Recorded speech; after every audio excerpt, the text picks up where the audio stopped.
கட்டு கட்டா புத்தகத்தை சுமக்கவில்லை நானடி.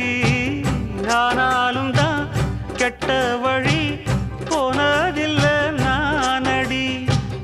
வெள்ள மனம் பிள்ள குணம் உள்ள ஆளு நானடி. என்னை பத்தி ஊருக்குள்ளே நீயும் கொஞ்சம் கேளடி. படிப்பு ஒன்னே வாழ்க்கையா, பாசம் அன்பு இல்லையா? படிப்பில்லாமல் வாழ்க்கையில் உயர்ந்த மேதை இல்லையா? உன்னை கண் போலத்தான் வச்சு காப்பேனடி. அடி உன்னைத்தான் நினைச்சேன், உன்னையே மணப்பேன். நாம் முடிச்ச கிளியே வாசமலர் கொடியே, எம் மனசு தவிக்குதடி. நீ கூடு விட்டு வெளியே வந்ததென்ன தனியே, தேகம் எங்கும் கொதிக்குதடி.